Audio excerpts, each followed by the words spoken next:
Bonjour à toutes et à tous, je m'appelle Robin Gervais, je suis paysagiste. Aujourd'hui, on est sur le salon Paysalia avec Fabio Coupas. Bonjour Fabio. Bonjour Robin. Merci de nous accorder ton temps aujourd'hui dans le podcast Les gens du paysage. Alors, je voulais d'abord commencer ce podcast par un remerciement parce qu'en fait, je vais expliquer un petit peu l'histoire, mais l'année dernière, c'est le moment où on s'est rencontrés pour la première fois. Toi, tu as organisé Paysa Business au Rex à Paris. Moi, je commençais juste à me mettre à mon compte tout seul, et puis je me suis dit que c'était un super événement à aller voir pour essayer de m'entourer de personnes qui sont un peu dans la même vibe, etc. Et j'avais un peu suivi ce que tu faisais, etc. Et ça m'intéressait beaucoup. Alors moi, je suis de Lyon, donc je suis monté à Paris pour voir ça. Et c'était un super événement. Je me rappelle qu'on avait Combalbert, alors je sais plus comment c'est son prénom. Laurent Combalbert. Laurent Combalbert, qui est négociateur. On avait Emmanuel Moni et qu'on a reçu sur le podcast d'ailleurs. Et c'est vrai qu'à la fin du podcast, il y avait, à la fin de l'événement, il y avait possibilité d'aller manger avec vous. Et moi, j'avais pas cette place, mais je me suis incrusté. Je suis allé te voir et je t'ai demandé si je pouvais venir parce que j'avais vu que d'autres personnes n'étaient pas venues et tu avais accepté généreusement. Donc voilà, je voulais vraiment te remercier pour ça parce que j'ai passé une super soirée. J'ai rencontré plein de monde et je trouve ça vraiment cool en fait que tu sois dans cette vibe justement d'essayer des trucs, d'essayer de faire changer les trucs. Moi, c'est vraiment le truc que j'essaye de faire avec les gens du paysage, et pour ça, voilà, je voulais juste te remercier. Avec grand plaisir, merci à toi pour ce retour. C'était un bel événement, je pense. En tout cas, on a essayé de faire au mieux. Et du coup, tu as été bon pour nous rejoindre dans ce fameux restaurant. Et moi, je te remercie du coup pour l'invitation dans ton podcast. Je trouve la démarche super. Je pense que c'est essentiel pour notre métier de faire ce que tu fais justement. Et ça rejoint un peu ce que je fais aussi. Donc moi, j'apprécie beaucoup. Tu le sais, je te l'ai dit. Donc avec grand plaisir de pouvoir faire ce podcast ensemble. D'ailleurs, moi, j'aimerais bien qu'on reparte de Paysa Business. Comment ça t'est venu justement cette idée de créer cet événement? Parce qu'on a Paysalia qui sont tous les 2 ans. Toi, tu as été malin puisque tu l'as fait entre les 2 années. Est-ce que c'était quelque chose que tu avais prévu justement pour le coup ou Non, pas du tout. Pas du tout. Comme j'ai tendance à dire, je réfléchis très peu, je passe à l'action. Donc quand je me suis dit que j'avais la capacité de lancer cet événement, je l'ai lancé immédiatement. Je crois qu'on l'a lancé en, 4-5 mois, tu vois. 4-5 mois. Ouais, ça a été très rapide. Ça a été une petite réussite dans le sens où on a eu plus d'une centaine d'entrepreneurs du paysage, donc d'entreprises présentes au Grand Rex lors de cet événement. Ça a bien fonctionné. Je pense qu'on a apporté pas mal de valeur. On avait des beaux intervenants, comme Laurent Combalbert, meilleur négociateur au monde, Emmanuel Moni, qui pour moi est l'entrepreneur du paysage le plus doué en France, voire même en Europe. Clairement. Donc ils ont apporté beaucoup de valeur et je pense que c'était top. Ouais. Et comment tu les as eus justement, Laurent Combalbert? Comment tu as eu cette personne? Parce que Laurent Combalbert, la toute première fois que je l'ai rencontré, je m'en souviens pas. Tout ce que je sais, c'est que je l'ai rencontré. C'était exceptionnel cette rencontre. Je l'ai trouvé exceptionnel et je me suis formé auprès de lui à la négociation. Et en fait, on s'est entendu. Et puis, il a accepté de me rejoindre dans ma conférence. Et moi, j'adore ce qu'il fait. Déjà, la négociation, c'est, je crois, mon point fort dans tout ce que je fais tous les jours, dans mes entreprises et dans mon business. Et j'adore ça. Donc, j'ai eu un lien rapide avec lui et je me suis formé auprès de lui. Et donc, je lui ai dit de venir parce que je trouvais ça hyper important que les entrepreneurs du paysage puissent, entrepreneurs ou pas d'ailleurs, parce que tout le monde a besoin de négociation dans sa vie, peu importe pourquoi. Bah oui, c'est clair. Et je trouvais ça important de le ramener parce qu'il est vraiment excellemment bon, quoi. Il a fait une super intervention. Ça, c'est sûr. Comment tu utilises la négociation, toi, au jour le jour? J'imagine que ça doit être très présent, mais alors, je voudrais revenir par contre au fait que tu invité quelqu'un qui est complètement à l'extérieur du paysage pour rentrer dans ce milieu-là, ce qu'on essaye encore de faire avec les gens du paysage. Je trouve ça super smart, mais comment tu utilises, toi, la négociation au jour le jour? Ouais, très important de faire venir des personnes qui sont hors du paysage et qui sont douées, qui habituellement ne se mélangent pas avec ce métier, mais qui apportent de la valeur qui correspond finalement au secteur du paysage. Donc moi, je trouve ça essentiel. Ensuite, pour répondre à ta question, comment j'utilise la négociation tous les jours, ça remplit, je pense, 90% de mes journées. Mais sans en abuser, vraiment. Moi, je négocie toute la journée et j'adore ça. Pourquoi ? Parce que j'ai une grosse capacité à capter les émotions des gens. Je pense que je suis quelqu'un qui est très émotionnel à la base, hypersensible même. Et je pense que ça m'aide dans mes négociations et que c'est devenu un atout. presque un talent peut-être, et donc j'adore ça, vraiment j'adore ça, mais je fais ça à la base sans aucune technique. C'est-à-dire que Laurent Combalbert, lorsque je l'ai rencontré et que lui m'a expliqué ses méthodes, c'est incroyable.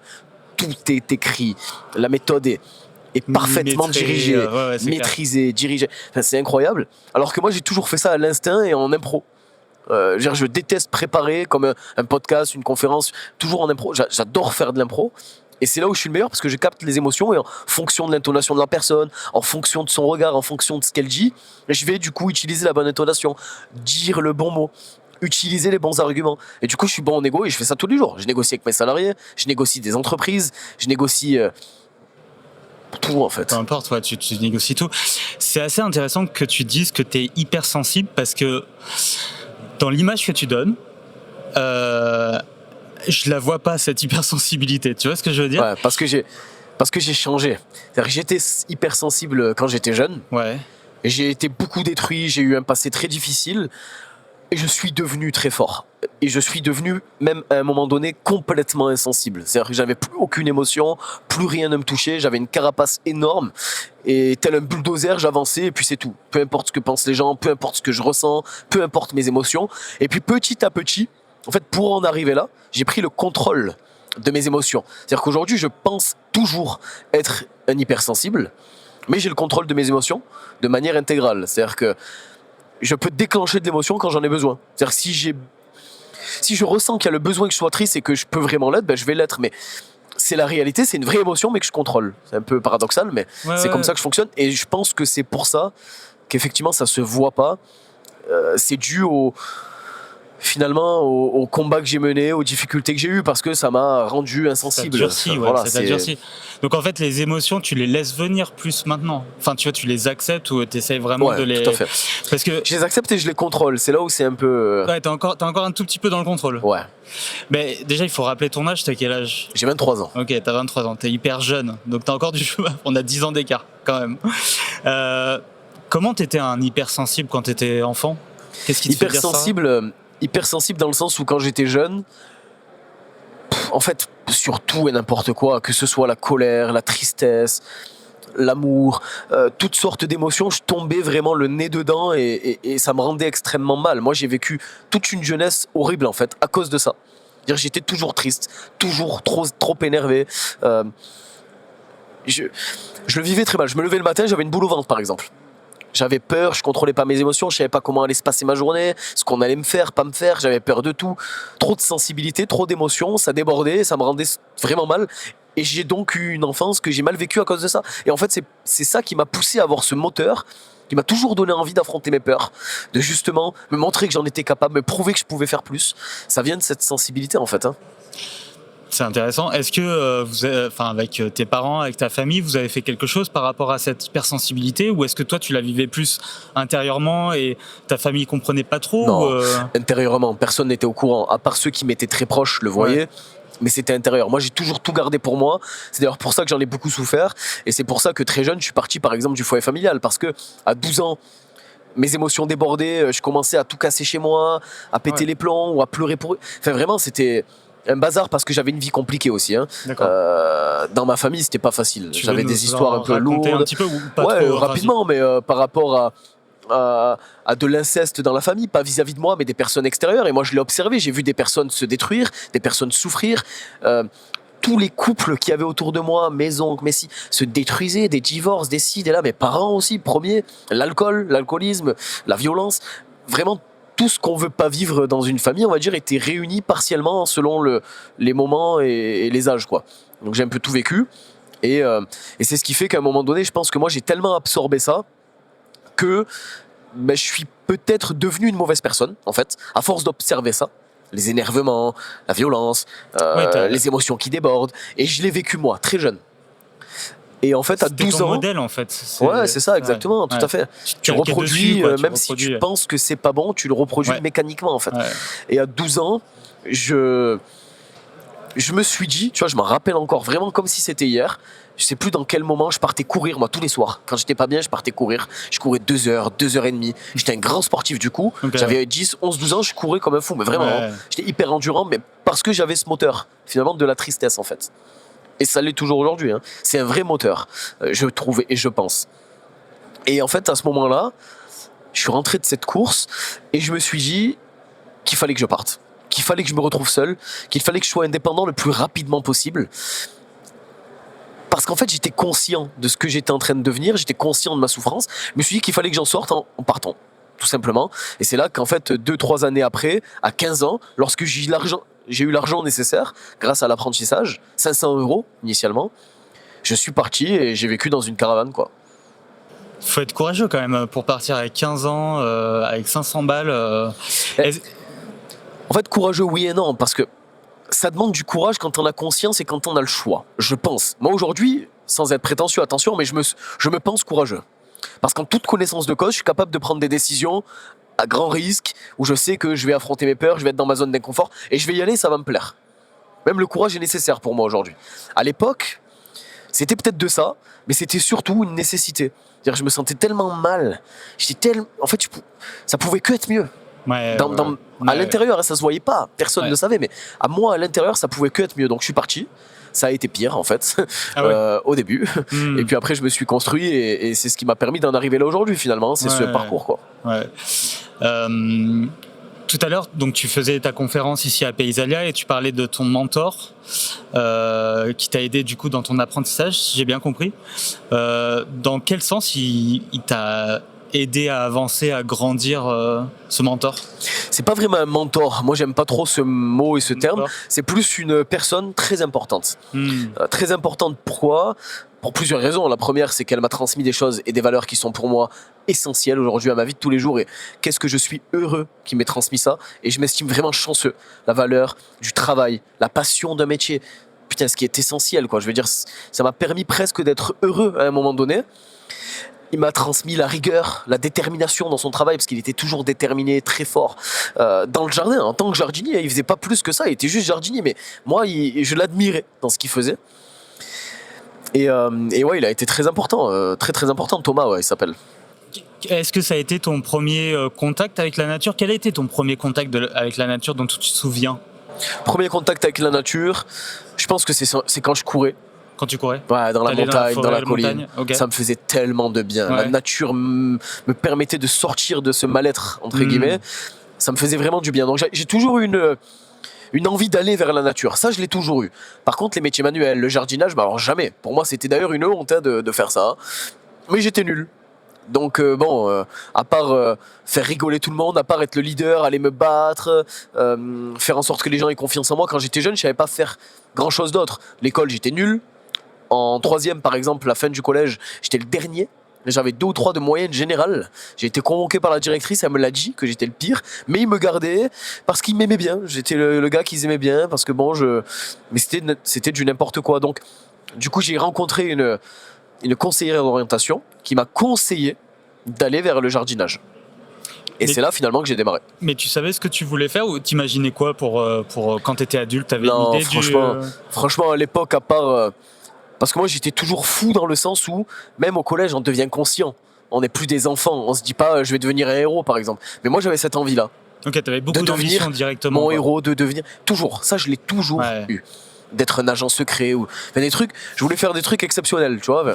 Moi, ça me rappelle quand j'étais petit aussi. J'adorais jouer à l'agent secret dans la maison, à me cacher, tac tac comme ça. Mais même sans être petit, moi, c'est là où le problème était grand. C'est-à-dire que même en étant mature, j'y croyais vraiment. Tu vois, je pensais que vraiment je pouvais faire tout ce que je voulais, je pouvais y arriver, mais j'avais des barrières, forcément, parce que j'étais nul et que plein de choses me limitaient et tout le monde me prouvait que j'en étais pas capable finalement. C'était au fond de moi. Et donc je me suis lancé dans le jardinage parce que ce que moi je prévoyais, c'était pas possible. Ouais. Moi j'ai écouté un podcast où tu parlais justement de ton début dans le jardinage, où tu y allais avec tes copains pour flyer dans les boîtes aux lettres. Est-ce que tu peux nous raconter un peu tout ce début-là, parce que ça peut être intéressant pour ceux qui nous écoutent, qui veulent se lancer. Comment toi t'as commencé vraiment et qu'est-ce que t'as fait pour y aller, quoi ? Avant de parler de ça, parce que si on parle du début, le début c'est la caravane. Ouais. Le début c'est la caravane, pourquoi ? Parce que je vais dans la caravane quand je suis apprenti jardinier paysagiste. Une caravane toute petite de 4 mètres carrés, j'ai encore des photos. C'est vraiment un truc complètement insalubre. 500 €, c'est moi qui le retapais à la main, j'avais une vitre cassée, enfin c'était n'importe quoi. Je tombais malade l'hiver, l'été, c'était vraiment... un désastre, cette caravane, elle m'a permis d'apprendre la résilience, d'apprendre finalement la douleur, les efforts, à gagner de l'argent par le travail aussi, parce que j'avais besoin de payer l'électricité de la personne qui me fournissait l'électricité. Je payais le loyer de ma mère avec un salaire d'apprenti de 500 euros. Donc il fallait que je travaille au black, je faisais des conneries, des trucs d'ailleurs complètement border que je conseillais à personne, mais bon, il fallait que je survive. Donc les débuts, c'est ça. Donc j'ai beaucoup échoué, j'ai beaucoup souffert, j'ai beaucoup appris. Je me suis fait arnaquer, des gens m'ont emmené dans des milieux compliqués, j'ai côtoyé des voyous, des gens qu'il fallait pas que je côtoie. Donc j'ai appris le vice, j'ai appris la méchanceté des gens, tout ça. J'ai jamais été là-dedans, mais je l'observais et je le vivais et je m'en rapprochais. Et ça, c'est source de leçons qui sont des leçons à mon sens inestimables, que même aujourd'hui dans le business, je ne rencontre pas. Donc ça, c'est un début très important pour moi. Et après, il y a eu le début finalement du jardin, où je me suis lancé en tant qu'entrepreneur du paysage. Donc j'ai quitté l'école avant même d'obtenir mon bac pro en tant qu'entrepreneur. Mais officieusement, parce que j'avais rien, pas de société, pas de comptabilité, je connaissais rien à tout ça. Je me suis lancé en scooter. J'avais pas d'argent, on me prêtait des outils d'ailleurs. Thomas en faisait partie, mon chef d'équipe. Il me prêtait des outils au début. Mais parce que je m'entendais super bien. Scooter? Ouais, un scooter. Oh punaise. Moi j'ai des clients aujourd'hui que j'ai encore, véridique. C'est pour ça d'ailleurs même mes équipes, parce que j'ai une grosse équipe aujourd'hui, j'ai 120 collaborateurs. Certains ils écoutent le podcast et disent c'est faux, c'est pas vrai. Je leur dis mais vous savez quoi, allez voir cette cliente, parce qu'il y en a quelques-unes qui me voyaient, elles le racontent. Parce qu'elles l'ont vu. J'arrivais avec mon petit scooter, c'était un Zip, un Piaggio Zip, je crois, 50. Bon, bref, c'était un petit. Et j'avais mon souffleur d'un côté, ma débroussailleuse de l'autre. Et c'était hyper dangereux et tout, c'était n'importe quoi. Mais je faisais avec ce que j'avais, tu vois. La niaque, hein. Voilà. Et en fait, moi, même avant ça, et c'est important de le dire parce que ça fait aussi partie des débuts, quand je parle de vice, quand je parle de difficultés, je tombais dans la drogue, dans l'alcool, mais sévèrement. C'est-à-dire que moi, je suis toujours dans l'extrême. Mais toujours. Donc quand je fumais, c'était des joints tous les jours du matin au soir. Quand je buvais, c'était tous les jours de l'alcool. Et donc ça m'a mis plus bas que terre. Et un jour, il m'est arrivé plein de choses.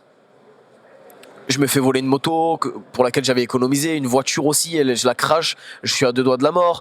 Je vais au tribunal pour une histoire dans laquelle j'étais impliqué, à laquelle j'avais même pas participé, où je risque la prison. Enfin des trucs de dingue par rapport au mauvais entourage que j'avais. Et c'est à ce moment-là que j'ai pu avoir un déclic. En fait, je me suis dit, et vraiment, aujourd'hui je le dis avec beaucoup de facilité, etc. Mais c'était très dur pour moi de le concevoir. C'était où je continue ce que je fais et je vais mourir très jeune et je vais pas m'en sortir parce que je suis trop dans les extrêmes. Ou je change, mais par contre je me promets que je mettrai toute mon énergie pour faire des grandes choses. Et je ne m'en laisse pas le choix. Ça en devient ma responsabilité. Et c'est ce que je me suis dit, que je devais être prêt à toute éventualité, que ça devenait ma responsabilité de faire des choses exceptionnelles, de faire ce que personne n'a jamais fait. C'est venu à ce moment-là, c'était 17-18 ans, et je me suis enfermé chez moi pendant 6 mois tout seul. J'ai coupé toutes mes mauvaises relations, je me suis battu avec certains d'entre eux parce que c'est dur de quitter ce mauvais entourage. Ils te tirent vers eux, ils comprennent pas que tu t'en sortes en fait. J'arrête de fumer, j'arrête la drogue, je commence à lire. J'ai jamais lu de ma vie, je sais même pas, presque pas lire. Je commence à lire, à écouter des vidéos YouTube, etc. Et là je suis tombé, c'est très important pour parler de mon début en tant qu'entrepreneur, je suis tombé sur une vidéo de David Goggins. On en a parlé d'ailleurs au restaurant. Moi, je suis très fan aussi. David Goggins, quand je l'ai rencontré, j'étais au fond du trou. Et en fait, j'ai écouté ce mec. J'étais d'ailleurs sous fumette, si on peut dire ça comme ça. J'étais complètement défoncé. Mais je le regardais. Ce mec, il m'a absorbé complètement. J'ai tout absorbé plutôt ce qu'il disait. Je l'ai écouté pendant 1 heure. À la fin des 1 heure, et véridique, c'était terminé. J'ai tout arrêté. C'est lui, en fait, qui m'a fait tout arrêter. Il m'a retourné le cerveau. Il m'a fait comprendre que malgré tout ce que je vivais, je pouvais réussir. Parce que lui, il est arrivé, il vit bien plus pire que moi, il est bien plus nul que moi. Et il y est arrivé. Et il a fait des choses exceptionnelles. Là, il n'y a plus d'excuses. Et moi, je ne suis pas du genre à me trouver des excuses. Donc, c'est hyper important d'avoir des exemples. Et c'est à partir de ce moment-là que je me suis dit qu'un jour, peut-être que moi, je deviendrai l'exemple pour certaines personnes qui en ont besoin. Et ça a été un moteur. Et donc là, on en vient aux flyers, on en vient à tous ces trucs que j'ai faits.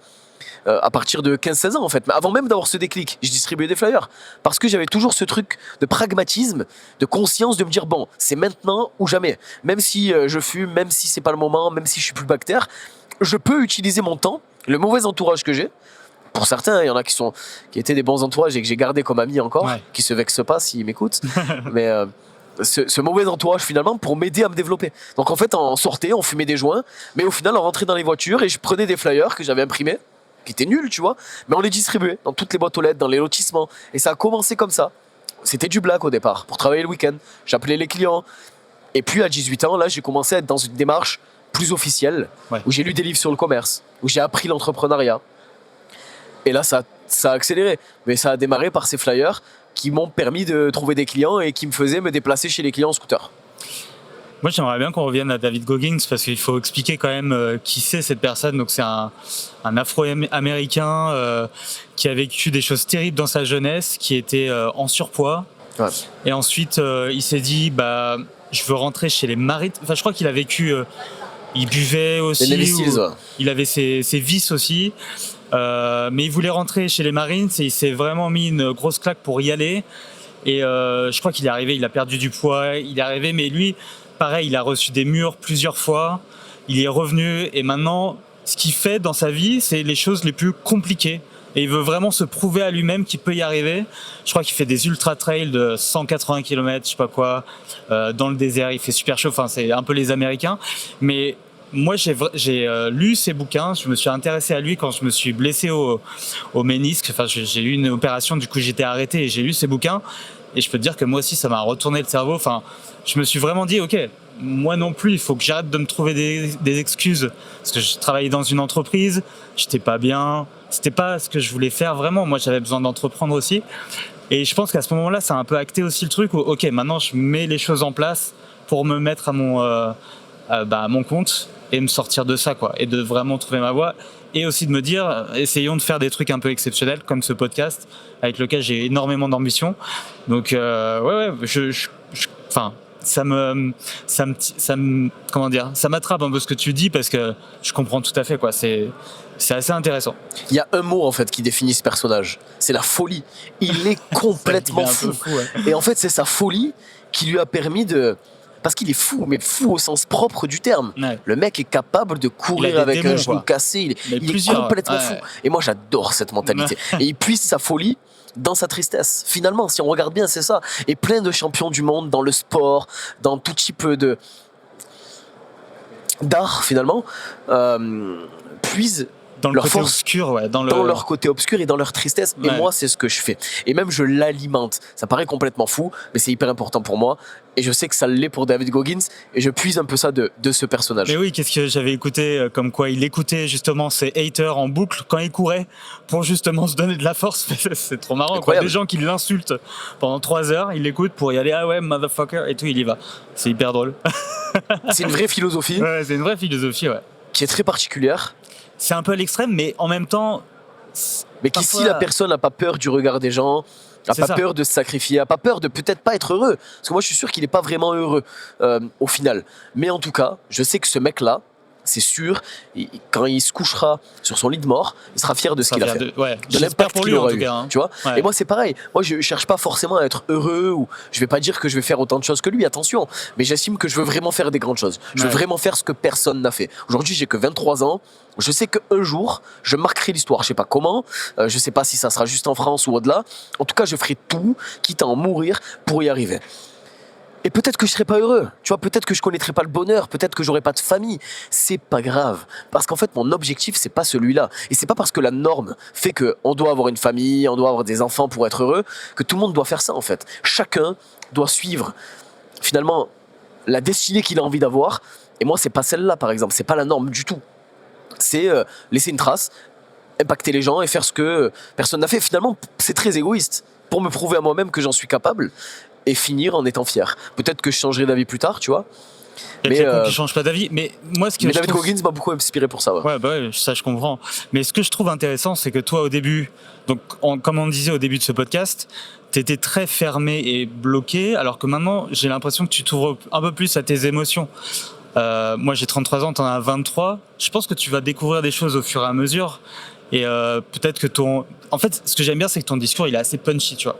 Et c'est intéressant à l'entendre dans le monde du paysage, dans le monde de l'entrepreneuriat. Et t'es un peu un chien fou. Et c'est ça que j'aime bien.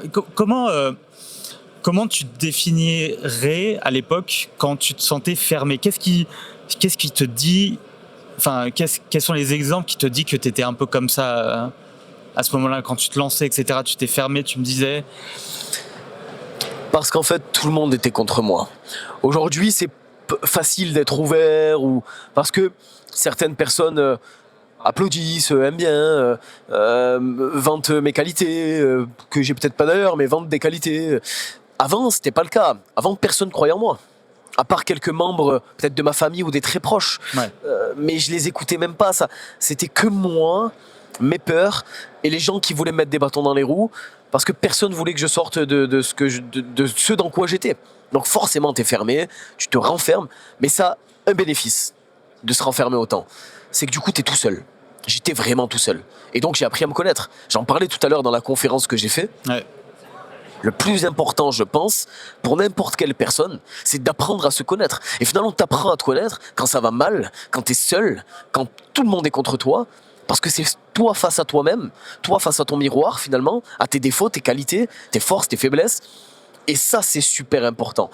Donc, j'étais dans cet état-là, vis-à-vis des obstacles et vis-à-vis des gens, en fait. Et de mon manque d'expérience, et donc de mes peurs. Et donc de mon manque de confiance aussi, tu vois. Ouais. C'est tout un tout. J'avais pas confiance en moi. Mais j'avance. Mais comment tu apprends à te connaître maintenant ? Est-ce que tu as une espèce de routine pour essayer de te connaître un peu plus ? Je l'ai plus, en vérité. J'ai fait un travail d'introspection tellement puissant quand j'étais jeune. C'est-à-dire que tous les soirs, je notais mes défauts, mes qualités, ce que j'aimais pas chez moi, ce que je voulais remplacer. Mais vraiment un malade. J'écrivais tout sur une feuille. Le lendemain matin, je relisais pour vivre ma journée en fonction de ce que j'avais écrit. Mais vraiment, c'est-à-dire je faisais ça tous les soirs. Et j'ai fait ça paraît pas beaucoup, hein, mais je te jure que c'est énorme, tous les jours, pendant 2 mois. Mais tous les jours. C'est pas mal, c'est une bonne discipline. Pratiquement déjà. 60 jours. Ouais. Tous les jours. Et je le faisais sérieusement. Hein. Chaque petite faille, je l'écrivais. Et je remplaçais ça par un truc positif qu'il fallait que justement je provoque le lendemain, et je relisais ça dans la journée. Ce travail m'a beaucoup aidé. Après, j'ai vu beaucoup de psy. Non pas parce que je pense qu'une psy peut aider quelqu'un. C'est faux, littéralement faux. Par contre, si on est assez ouvert pour comprendre que la personne qu'on paye, finalement, est là pour t'écouter. Donc c'est hyper intéressant. T'es plus celui qui te parle à toi-même et qui veut apprendre à se connaître tout seul. Tu veux apprendre à te connaître, tu parles à travers les émotions d'une personne en face de toi. Ouais, c'est vrai. Ouais. Parce que malgré que tu la connaisses pas, malgré que ce soit son métier, malgré qu'elle soit payée pour ça, elle a des émotions. Et moi, je jouais de ça. J'y suis jamais allé pour me rétablir, parce que quand j'ai vu une psy, j'allais déjà très très bien. J'étais déjà sorti de cet enfer. J'en suis sorti tout seul.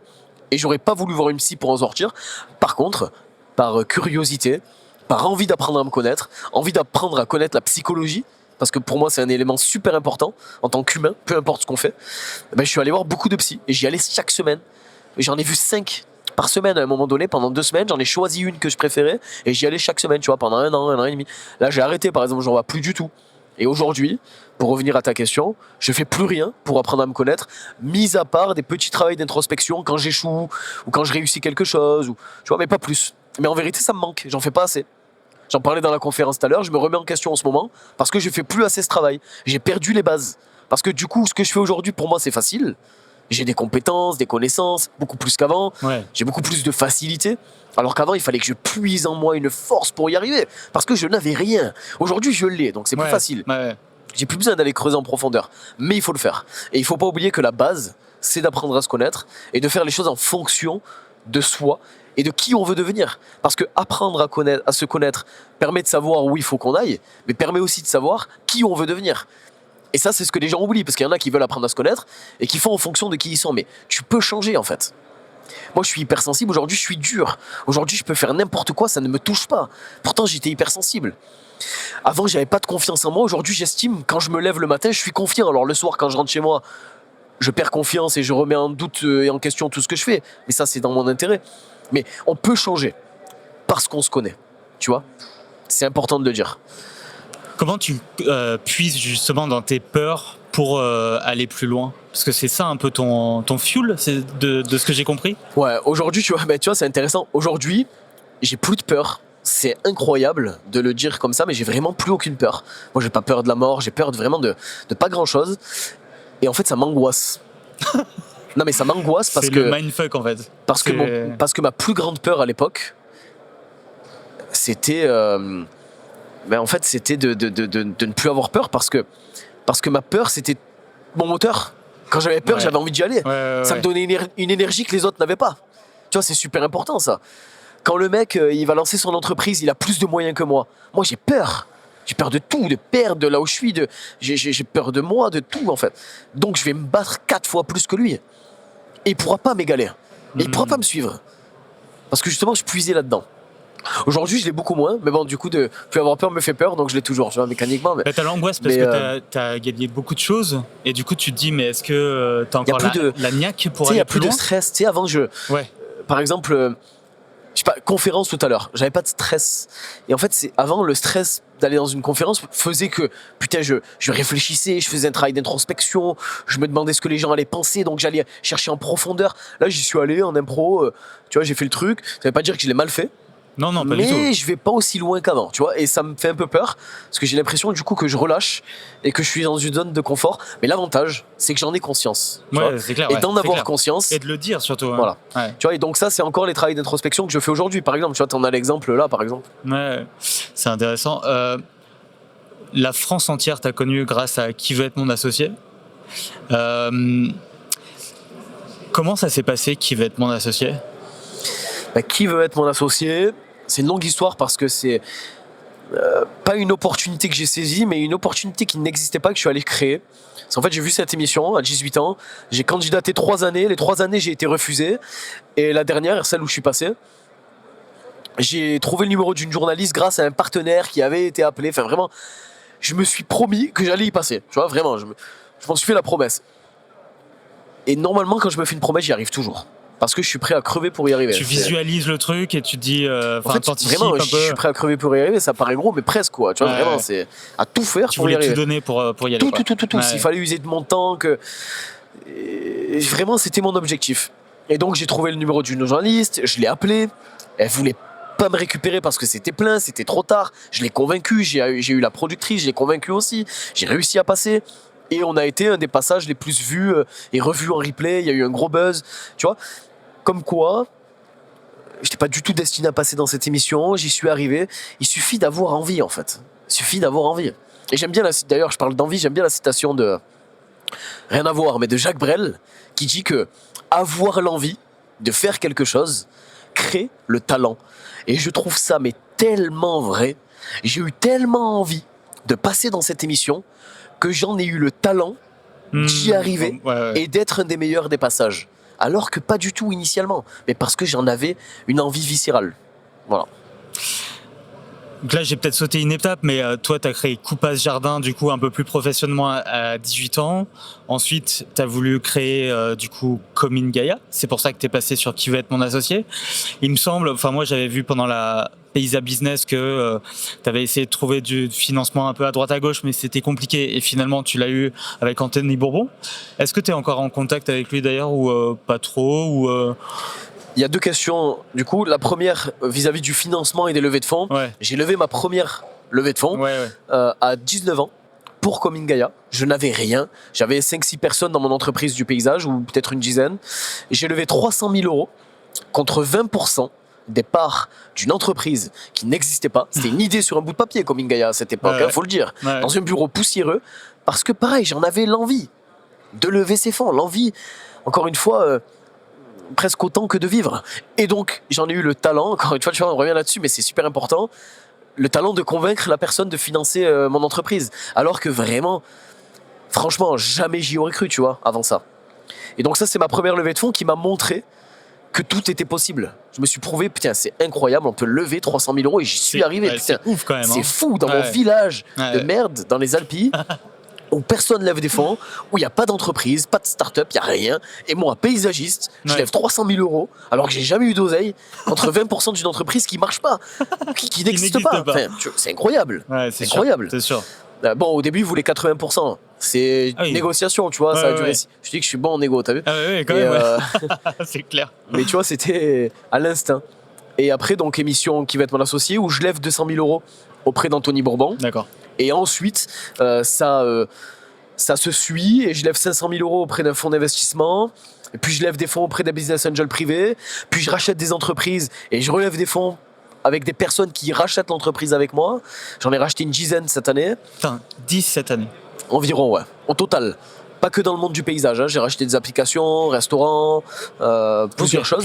Mais une dizaine d'entreprises. Ça a été une grosse année cette année, où j'ai pris des gros risques, où j'ai même certaines entreprises qui sont en difficulté suite à ces prises de risques, mais où on a construit quelque chose de gros.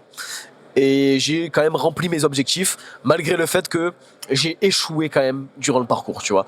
Tout n'est pas facile, c'est pas magique. Il y a deux possibilités. Quand on a une évolution aussi rapide, aussi fulgurante, c'est ou la rentabilité ou le chiffre d'affaires. Moi, ça a été plus le chiffre d'affaires. Donc la rentabilité n'est pas trop au rendez-vous. Ouais. C'est pas grave, c'est anticipé.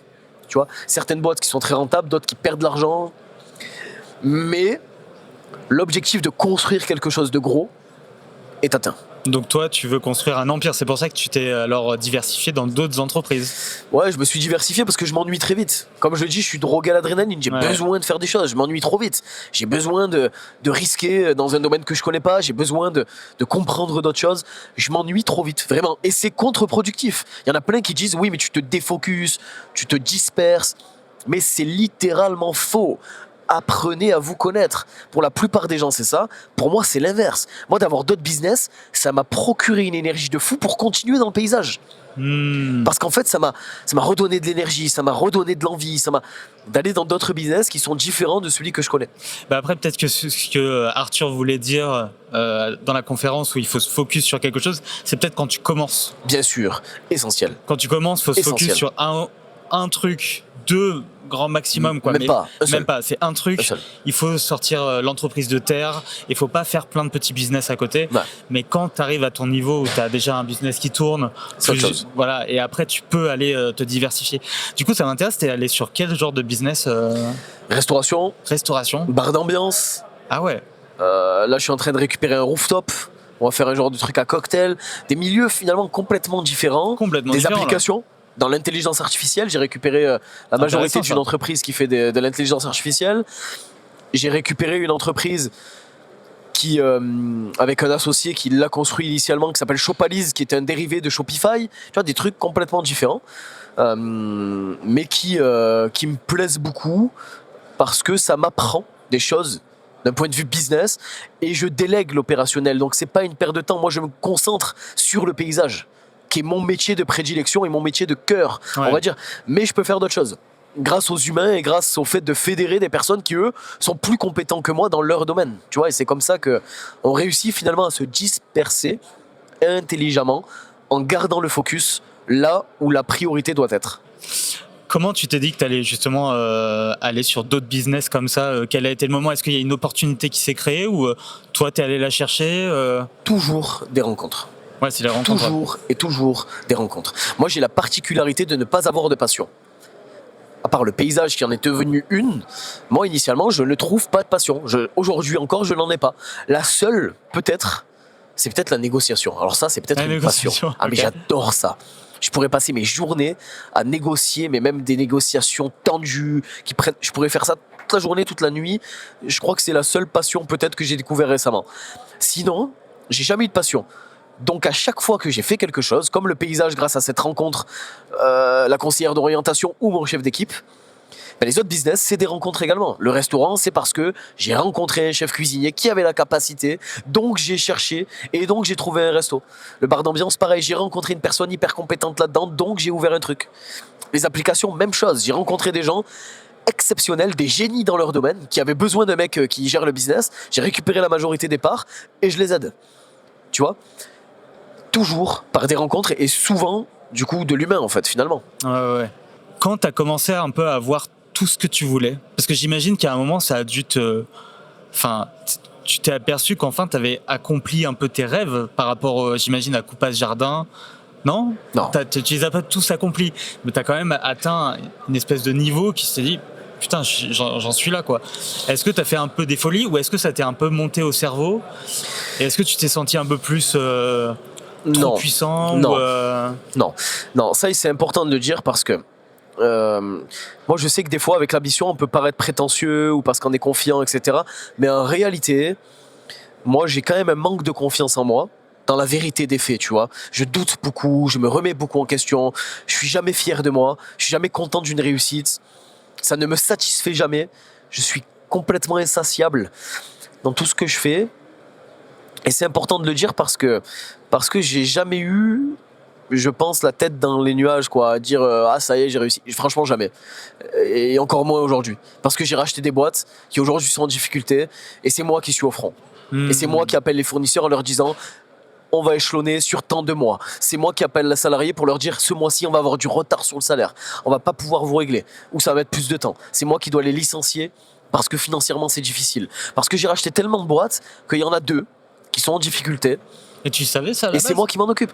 Oui et non, en fait. On sait qu'elles sont en difficulté parce qu'on les rachète, on pense que ça va se résoudre très rapidement et ça se passe pas comme prévu parce qu'on n'est pas des génies. On est dans des entreprises qui sont dépendantes de l'humain, quoi. Je veux dire.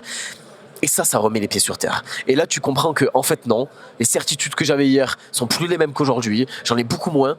Aujourd'hui, j'ai moins de certitudes qu'hier. Beaucoup moins. Ouais. Hier, il y a un an, j'allais t'assurer que ça, c'était la... Non, ben non, en fait. Je me suis trompé. Je me suis littéralement trompé. Et pourtant, j'assurais à tout le monde que j'étais sûr de moi, tu vois. La seule chose où je me trompe jamais, c'est sur ma parole. Quand je donne ma parole, peu importe que je me trompe ou pas, que je puisse la réaliser ou pas, je finis par y arriver parce que c'est essentiel pour moi et que je préfère tout arrêter que de ne pas tenir ma parole. Ouais. Par contre, sur mes certitudes à moi, sur des choses qu'il faut faire ou pas, ben, je me suis trompé plein de fois et ça remet les pieds sur terre. Donc en fait, aujourd'hui, j'ai pas fait de folie, je me prends pas pour celui que je ne suis pas. Alors oui, je suis sûr qu'un jour je vais réussir à faire des choses exceptionnelles. Ça ne changera jamais. Et si on me pense prétentieux parce que je dis ça, ben en fait, je m'en fous.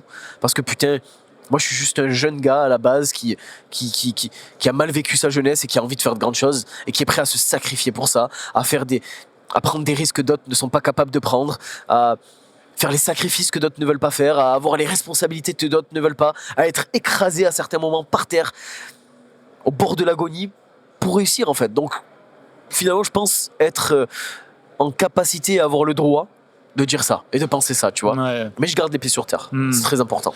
T'arrives quand même à te féliciter pour les petits succès ou t'entourer pour fêter ça ou c'est pas trop ton truc? Je l'ai fait une fois pour une entreprise qui est très importante pour moi, qui s'appelle les Jardins de Glanum.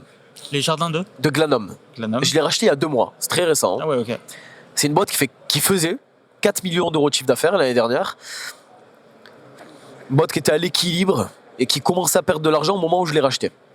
Sauf que cette boîte, elle a la particularité d'être la boîte que je voyais de loin quand j'étais jeune, que tous les gens autour de moi voyaient de loin, qui était la plus belle entreprise des Alpes. Mais vraiment, elle a plus de 50 ans, c'était la plus belle boîte, elle ne faisait que du jardin de luxe, du jardin de prestige, que des choses exceptionnelles. Et c'était vraiment l'exemple pour nous, et l'exemple pour mon chef d'équipe. Jamais, même mon chef d'équipe, jamais aurait pensé qu'on puisse la racheter un jour. Je l'ai racheté, j'ai donné des parts, j'ai donné quelques pourcents à mon ancien formateur qui est avec moi dans cette aventure. Et effectivement, cette entreprise, ça a été une fierté quand même au départ. Parce que jamais j'aurais pensé la récupérer. C'était beaucoup trop gros. Ouais, c'était la Ferrari des jardins, quoi. Ouais. Et ça, là, ouais, j'ai eu un peu de fierté. Mais sinon, c'est très rare. Tu partages quand même un peu tes peurs. Là, on avait vu ta sœur juste avant, mais avec ta famille, avec des gens proches, c'est ça qui te... Non. Pas vraiment. Jamais. À part dans un podcast ou une conférence, parce que du coup j'aime bien parler à ce énoncer mes failles en fait, parce que je trouve ça fort. Je trouve que c'est une force d'oser déjà avoir conscience de ses faiblesses et même les dire pour montrer que finalement on n'est pas un robot, que finalement on est comme les autres, que tout le monde a des failles, parce que c'est la vérité et ça peut permettre à certaines personnes de se dire moi aussi je peux y arriver en fait, si j'ai envie de faire ce que fait Fabio, ce qui n'est pas forcément une bonne chose, hein. Comme l'a fait David Goggins. Donc je le dis, tu vois, au grand public, mais je m'ouvre jamais en 1v1, très rare. Dans très, l'intimité, très ouais. Mais c'est plus compliqué en même temps. Je suis très solitaire. C'est un peu plus compliqué de et le faire. Et j'aime ça, d'être seul, tu vois. Donc, t'aimes bien ça? Ouais, beaucoup. Tu le sais depuis longtemps que t'aimes ça d'être tout seul. J'ai toujours été comme ça. Ouais. Et est-ce que le fait d'être autour des gens, ça te donne de l'énergie ou ça t'aspire de l'énergie à la fin? Il faut que tu te ressources tout seul ça dépend peut-être. Ça me bouffe toute mon énergie même pour tout te dire. Par exemple un salon comme ça, je sais qu'à la fin de la journée je vais être épuisé. Épuisé. Non pas parce que j'ai fait un podcast, c'est là où je suis le plus à l'aise là, parce qu'on est que tous les deux. Mais parce que des gens viennent me parler, ça m'épuise. Ça prend la tête. Je suis pas sociable moi à la base. Hein. Et donc j'ai besoin d'être seul pour ces raisons, parce que ça m'épuise, et parce que c'est à ce moment-là que je peux faire un travail d'introspection et me ressourcer, tu vois. Et ça a un petit rapport quand même, donc j'en parle. J'aime bien parce que ça rejoint un peu ça, même si c'est différent, la citation de Napoléon Bonaparte qui disait je suis en dessous de chacun, mais au-dessus de tous. Et en fait, tu me demandais tout à l'heure si j'aime m'ouvrir à des personnes qui sont proches. Non, parce que mécaniquement, en fait, je me sens plus bas que tout le monde. Par exemple, quand je te rencontre toi, je vais avoir tendance à avoir ce que j'avais quand j'étais jeune, à avoir un manque de confiance en moi, et je vais te voir plus compétent que moi, plus doué que moi. Mais vraiment, tu vois. Tu mets les gens sur un piédestal, mais Ouais. un piédestal. Mais par contre, tu vois, je me mets sur une conférence et il y a toute une troupe devant moi. Ouais. Je vais me sentir au-dessus. Pas parce que je me sens vraiment au-dessus, mais parce que j'en ai la capacité. Je me sens avoir le potentiel de mener des gens vers un objectif, tu vois. Et ça rejoint finalement ce qu'on disait tout à l'heure, où je suis prêt à m'ouvrir devant le grand public, mais pas auprès d'une personne toute seule. Ouais. C'est un peu paradoxal, mais c'est comme ça que je fonctionne. Ouais. Après, c'est un peu ça. On est un peu timide de nos émotions aussi, surtout en France. On le dit pas trop. Enfin, c'est un travail sur soi après de pouvoir s'ouvrir. Et puis, j'imagine, alors là, c'est de la psychologie de comptoir, mais t'es un grand entrepreneur. Tu veux pas montrer tes faiblesses finalement. Bref, ouais, peut-être. En vrai, moi, j'ai pas peur de montrer mes faiblesses. Bah déjà, tu le fais sur le podcast. Donc, voilà, exactement. Ça, ouais. Et parce que j'estime, en fait, je le fais parce que j'estime que mes faiblesses sont aujourd'hui ma plus grande force. Ça fait partie de toi, c'est ton histoire. Ça paraît être cliché de dire ça, mais c'est la pure réalité. C'est la pure réalité. Mais bon, oui, on doit montrer une certaine apparence. On doit se montrer peut-être froid et dur à certains moments. C'est vrai. Parce que le business le demande, en fait. Ouais. Parce que les humains sont durs, quoi, à certains moments. On se fait vite trahir. Moi, j'ai vécu énormément de trahison. J'ai été très déçu. Et c'est vrai que ces derniers temps, j'ai même perdu, peut-être que ça se remarque moins là, mais avec mes équipes, j'ai beaucoup perdu en humanité. Je suis devenu très très dur. Non pas juste pas dur envers eux. Je suis toujours juste, je suis toujours. Et c'est dur quand tu rachètes une dizaine d'entreprises. Toujours bienveillant, mais je suis devenu plus. Moins humain, parce que je me suis fait tellement trahir que c'est dur de le rester, quoi. D'accord, mais en même temps, moi, si tu rachètes énormément d'entreprises, tu dois les remettre un peu sur pied, tu dois machin. Ouais, t'agis un peu comme un robot, c'est normal, non ? C'est presque inhumain. Ouais. C'est presque inhumain. Moi, j'en parle des fois avec mon directeur financier qui est celui qui vit tout ça à mes côtés le plus souvent, finalement, parce qu'il s'occupe du juridique et des finances. Et on en parle. Et c'est vrai que c'est un peu inhumain. Ouais, ouais, mais il faut avoir les idées claires, il faut mettre le moins. C'est un peu inhumain. Il faut vraiment avoir cette capacité à absorber finalement le stress, la pression, les émotions. Ouais. Mais à pouvoir s'en détacher immédiatement quand il y en a besoin. Et moi, j'ai cette grande capacité. Ouais. Heureusement, sinon je m'écroulerais. Aujourd'hui, ce que je vis, c'est très dur. Okay. Tu me demandais tout à l'heure si j'avais l'impression de... Aujourd'hui, non. Aujourd'hui, j'ai même l'impression d'échouer. Parce que j'ai certains salaires qui sont payés en retard sur certaines boîtes. Ouais, c'est pas forcément ma faute, parce qu'elles étaient déjà en difficulté, tu vois, mais je le prends pour moi. Et moi, aujourd'hui, je vis un échec. Et donc, c'est dur à vivre. Et donc... tu gardes les pieds sur terre, en fait, quand tu vis ça. Ouais, carrément, ouais. On dirait que c'est une façon pour toi d'acheter des boîtes, de te remettre dans le danger, justement, de te redécouvrir par rapport à ça, parce que c'est compliqué, mais c'est hyper intéressant. J'en ai besoin et ça fait partie de la stratégie aussi, attention. Ouais. Il y a le côté émotionnel et il y a le côté très pragmatique, très concret, business, financier. J'ai une stratégie bien précise à 5-6 ans qu'on a construite, qui fait des centaines de pages et qu'on suit au millimètre possible et qui comprend tous ces risques. Tout à l'heure, on a revu Emmanuel Moni, notre grand copain. Enfin, nous, on l'a interrogé, c'était génial. Moi, je l'adore, Emmanuel. Super, Emmanuel. Je sais qu'il t'aide beaucoup pour tes entreprises, ou en tout cas, il te conseille énormément. Qu'est-ce que tu retiens un peu de lui et de ses conseils ? Il faut bien s'entourer. Il faut bien s'entourer dans ses équipes en interne, avoir des bons directeurs, avoir des bons collaborateurs, mais il faut avoir des conseillers, des personnes qui ont la tête hors du guidon, qui ont l'expérience finalement de certaines choses qu'ils ont fait et que je n'ai pas fait encore. J'écoute pas tout, et même d'Emmanuel, parce que j'estime que le moment où lui a fait ça, c'est pas le même qu'aujourd'hui, qu'on n'a pas les mêmes objectifs, on n'a peut-être pas le même tempérament, la même vision des choses totalement, mais on se rapproche quand même sur beaucoup de points, et sur beaucoup de points, il m'a appris beaucoup de choses. Il m'a appris finalement le management dans le paysage, parce qu'il est vraiment très très fort là-dedans, c'est un très grand manager, et à mon sens, un très grand meneur d'hommes. Moi, je respecte beaucoup Emmanuel, parce que je trouve qu'il est humble par rapport à ce qu'il a fait. Et je le trouve très talentueux, moi. Vraiment très talentueux. Et je pense qu'Emmanuel fait partie de ces personnes qui ne sont pas connues, qui sont dans l'ombre, vis-à-vis du métier et de ce qu'il a fait. Alors que par rapport à ses compétences et à son talent, il pourrait vraiment être beaucoup plus en lumière. Et moi, je suis content et fier de l'avoir à mes côtés, dans mon comité stratégique, de pouvoir lui poser des questions quand j'en ai besoin, de pouvoir lui exposer une entreprise que je souhaite racheter et avoir son avis sur les forces et les faiblesses de l'entreprise. Comme je dis, j'écoute pas toujours tout.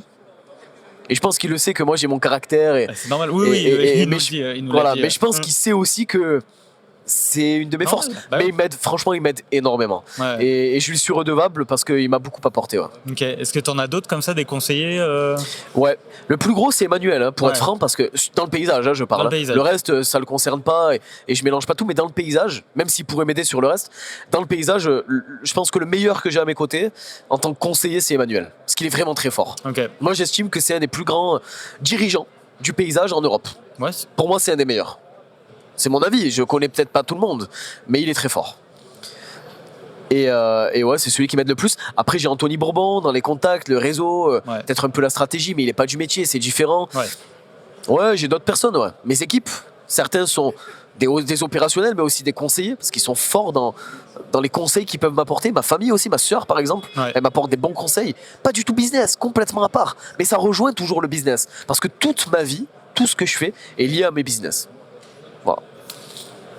Comment tu vois l'avenir du paysage, toi qui le pratiques depuis quelques années, qu'est-ce que tu vois arriver là, les grandes tendances ou Moi, je pense que, évidemment, l'impact environnemental positif que les paysagistes peuvent avoir vont prendre une place grandissante, et c'est déjà le cas.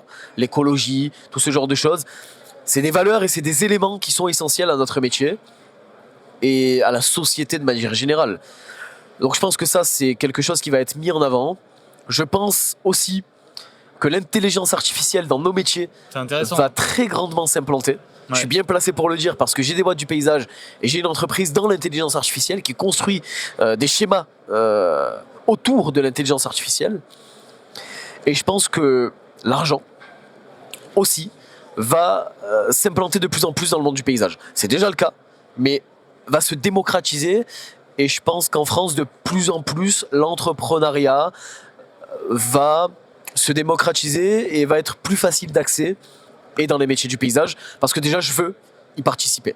Je vais mettre toute mon énergie pour faire en sorte que les personnes qui veulent mélanger leur passion à l'entrepreneuriat dans le paysage puissent y arriver plus facilement, avec des formations en ligne comme Paysa Business, on en parlait tout à l'heure, avec des applications comme celle que j'ai, comme Ingaya également, qui aide les jeunes entrepreneurs du paysage. Et en prenant la parole, en faisant des choses comme tu le fais toi. Et je pense qu'il y a un mouvement qui est en train de se lancer. Ouais, je pense aussi, et que beaucoup de personnes, grâce à ce mouvement, se lancent. Et que ça crée un impact et une onde de choc énorme qui va permettre de faire évoluer le métier du paysage. Est-ce que tu peux nous parler un peu de Paysa Business que tu as lancé du coup en grande pompe l'année dernière? Du coup, c'était pendant... Ouais, c'est assez récent. Ça fait récent, un poil plus d'un an. Paysa Business, c'est une formation en ligne initialement. Donc on crée des vidéos dans lesquelles on parle de business dans le paysage avec des experts. Emmanuel Moni y participe, mon expert comptable, mon juriste, des gens qui sont très doués dans leur domaine. Et on apporte un maximum de valeur aux paysagistes qui veulent se lancer ou aux entrepreneurs du paysage qui veulent développer leur société. Que ce soit sur le point de vue financier, managérial, délégation auprès de ses équipes... peu importe en fait, on les aide à créer une entreprise qui soit rentable, qui leur permette d'atteindre leur objectif et d'être épanoui. Ça, c'est Paysa Business. Il y a un autre côté dans Paysa Business où on fait des lives, où Emmanuel Moni aussi est présent, d'autres acteurs comme Loïc Sarieux qui lui est en Suisse, qui apporte d'autres conseils, moi aussi qui prends la parole de temps en temps, où on fait des lives en direct et on parle de certains sujets, on répond aux questions des personnes qui sont formées par Paysa Business. Et ensuite, il y a la partie plutôt... opérationnel et plus réel, où j'accompagne certains entrepreneurs du paysage en tant que bras droit dans leur entreprise, où on fait une heure de visio par-ci par-là, où on se rencontre et où je leur donne mes conseils, un peu comme fait Emmanuel avec moi, et où j'essaye de leur éviter les erreurs que j'ai faites et de leur permettre peut-être d'être plus structurés, parce que moi j'ai fait beaucoup d'erreurs, et donc je pense aujourd'hui être en capacité d'aider des entrepreneurs du paysage, et quand je suis limité, parce que je peux l'être, je fais appel aux personnes qui sont autour de moi, parce que moi, ma force, c'est mes équipes. Donc, mais c'est marrant parce que c'est un peu contre-intuitif, d'une certaine manière, tu aides un petit peu tes concurrents à se développer. Ouais, c'est complètement paradoxal.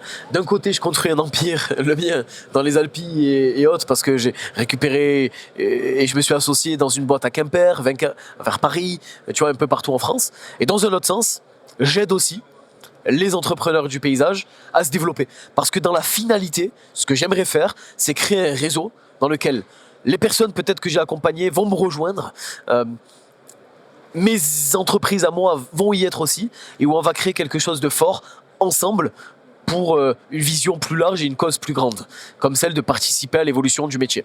Et où tout le monde y sera gagnant. Donc j'estime que je n'ai pas vraiment de concurrent finalement. Il y a de la place pour tout le monde. Il y a de la place pour tout le monde. Et finalement, moi, j'ai vu que j'ai une vision beaucoup plus large que le simple fait de construire un empire, le mien. Je veux apporter.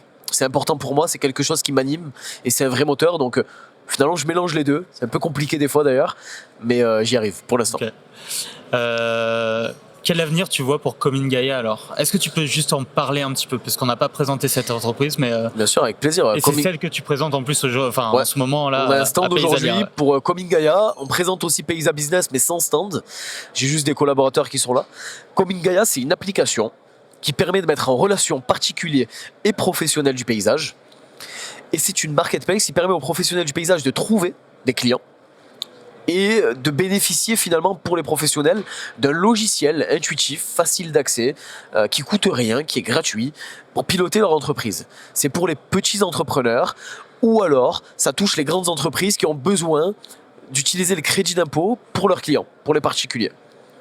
Donc on a toutes ces fonctionnalités-là. Je ne vais pas m'étendre sur le sujet, mais le but de Coming Gaia, c'est de devenir un ERP plus grand, plus compétent, plus fonctionnel. Un ERP, c'est finalement un logiciel qui permet de répondre à tous les besoins d'une grande entreprise. D'accord. Du CRM, à la gestion des stocks, à la gestion des équipes, à la gestion du planning. Et c'est pas le cas encore de Coming Gaia. C'est à plus petite échelle aujourd'hui. Mais le but, c'est de s'étendre et d'avoir quelque chose de plus grand.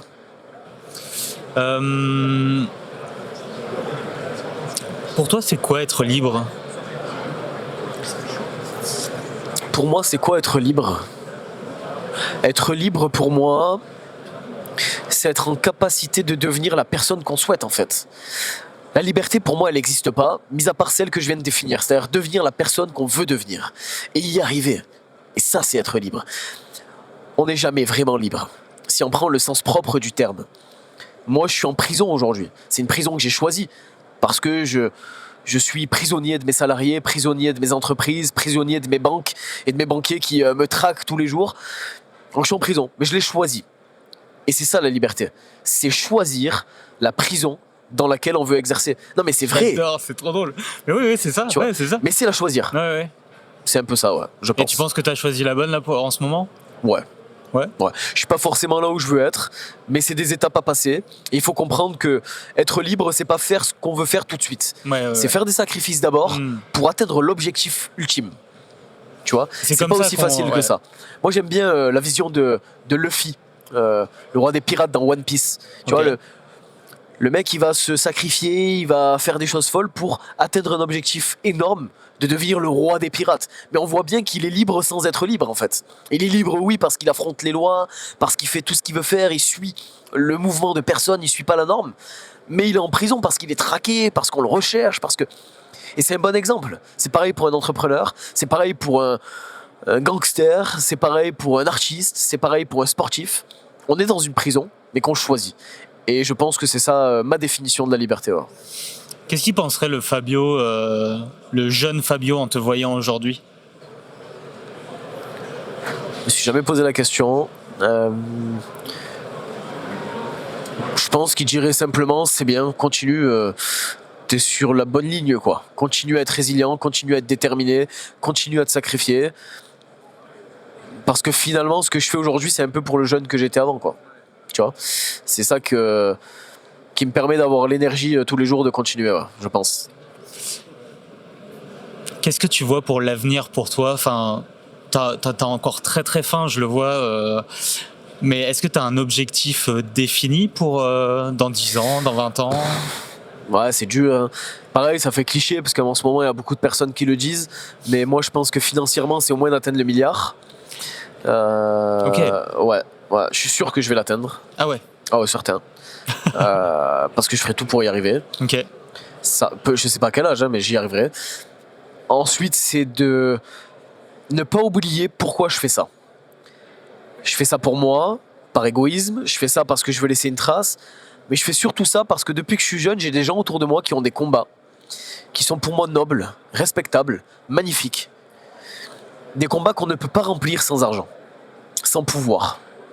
Donc oui, mon objectif c'est d'avoir du pouvoir. Mon objectif c'est d'être un bon orateur parce que à travers la parole on peut élever les troupes et les faire aller là où on souhaite qu'ils aillent. Il faut de l'argent, il faut tout ça. Mais finalement, tout ça doit être utilisé pour quelque chose de respectable, de noble, une belle cause. Par exemple, ma sœur, qui est une personne hyper importante pour moi, peut-être l'une des personnes les plus importantes pour moi, qui m'a permis d'arriver là où j'en suis aujourd'hui, mais plus émotionnellement finalement, parce qu'elle m'a inspiré, parce que je lui dois beaucoup. Et c'est peut-être la seule personne qui va faire que je serai vraiment touché quand j'en parle. Elle a le combat de pouvoir aider les personnes qui sont victimes d'actes de violences sexuelles ou violences physiques, les femmes, les enfants surtout. Et je pense qu'elle le remplit son combat comme elle le peut tous les jours, mais qu'elle n'y arrivera pas, parce qu'elle n'a pas le pouvoir et l'argent. Et donc moi je veux pas oublier ça, parce que c'est surtout pour ça que je me bats quand même tous les jours, pour ce genre de choses. Je sais que je serai fier de moi si un jour je me dis que j'ai pu aider ma sœur par exemple dans ce combat, ou que j'ai pu aider d'autres gens dans d'autres causes. C'est peut-être pas les miennes, tu vois, c'est comme la passion, j'ai pas une cause vraiment, mais il y en a qui l'ont, et je pense que je peux avoir le potentiel de les aider. Mais du coup, donc je veux le faire. C'est très drôle ce que tu dis, parce que c'est pas du tout égoïste, c'est hyper altruiste comme vision. Ouais, c'est là où c'est paradoxal, tout est paradoxal. Tout est paradoxal de toute façon, mais tout est fait de paradoxe, marrant, mais c'est parce que c'est très égoïste que ça devient altruiste. Parce que j'estime que quand on est égoïste, on réussit. Ouais. Et quand on réussit, finalement, ça apporte aux autres. Quand c'est sain. Et moi, j'essaye d'être le maximum sain possible, le plus juste possible. Je veux pas de faire du business comme un requin. Ouais. Alors oui, des fois, il faut être dur, mais toujours juste, toujours bienveillant, toujours dans le sens de l'humain. Et donc ouais, c'est un peu ça. Ouais, parce que dans toutes les boîtes que tu as, tu vois, Coupas Jardin, on veut aider les gens à avoir un beau jardin, on veut aider les gens à monter, Paysa Business. Ouais, ça rejoint ça. Ça rejoint. Mais parce que j'en ai besoin. Ouais. C'est peut-être le seul élément qui fait que je serai bien dans ma vie en fait. Ouais, c'est ça, c'est d'aider les gens quoi. Mais j'ai l'impression que par rapport à mon profil, à ma personnalité, ou peut-être le trouble que j'ai, parce que à mon avis j'ai des troubles pour être autant. Je pense que je pourrais pas être heureux sans faire tout ça. Donc c'est égoïste, finalement. Ouais, c'est égoïste, ouais, d'une certaine manière. Mais grâce à mon égoïsme, j'essaie d'apporter aux gens. Ouais. Et donc je me rassure là-dedans, on va dire. Dans ce podcast, Les gens du paysage, on parle de paysage, mais de manière figurée aussi et géographique, tu vois. Donc j'ai 3 dernières questions pour finir un peu ce podcast. Quel serait le paysage que tu aimerais redécouvrir ? Qu'il soit géographique ou philosophique, ou tu vois, ça peut être des trucs vraiment... C'est complètement fou, mais le paysage, la chose qui me vient à l'esprit, c'est moi quand je vais courir et quand je suis mal dans ma peau quand j'étais jeune. Et cette sensation que j'avais de liberté, de libération, de pouvoir, alors que j'en avais pas du tout, où je me sentais invincible à ce moment-là précisément, quand j'étais à 1 heure de course et que je continuais malgré l'épuisement. Et je courais dans la colline et je pense que c'est celui-là que j'aimerais revivre. C'est intéressant ça. Parce qu'il m'a beaucoup apporté. Ok.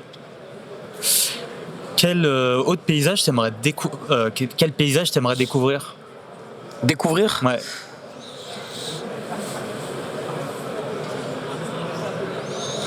Je sais pas, à mon avis, le paysage d'un autre pays.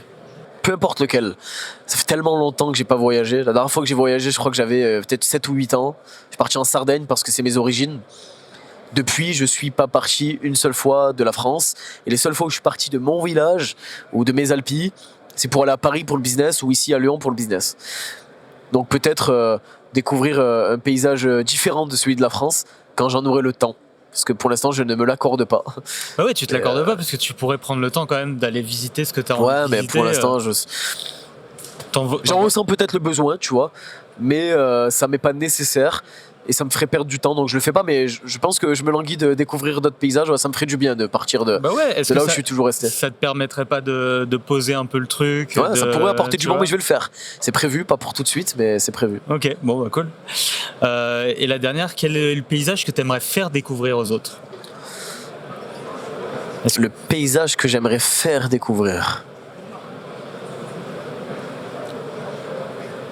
Le paysage des Alpes, c'est magnifique. Là où j'habite, vers là où j'habite, je trouve ça magnifique. Et j'en parle parce que moi, j'ai tendance à l'oublier. Et je sais que les personnes qui y viennent, qui l'observent, trouvent ça exceptionnel, ont l'impression d'avoir une chance énorme d'être là-bas. Par exemple, au Beau-de-Provence, c'est super beau. Alors que moi, c'est devenu banal. Ouais. Mais du coup, ouais, je pense que c'est celui-là, peut-être. Celui où j'ai vécu, en fait. Ok. Merci Fabio. Où est-ce qu'on peut retrouver un peu tout ce que tu fais? Est-ce que tu es sur Facebook, Instagram, LinkedIn? J'ai ralenti les réseaux en ce moment, mais on peut me retrouver sur Instagram, sur LinkedIn, sur TikTok, sur un peu tous les réseaux sociaux. Et sur mes entreprises. Ouais, tu peux dire un petit peu tes entreprises. Donc on a Coming Gaia, Coupage Jardin. J'en ai beaucoup, mais on va parler celles qui sont les plus importantes. Les plus importantes, vas-y. On va dire les jardins de Glanum, Coupage Jardin, Coming Gaia, Paysa Business, qui sont, on va dire, la base. Et après, j'en ai plusieurs autres, mais c'est les plus importantes. Ok. Merci beaucoup Fabio, c'était hyper intéressant. J'ai adoré. Merci à toi pour l'invitation et c'était super, un super échange. Bravo. Merci, hein. Franchement, c'était trop cool. Ouais, c'est top.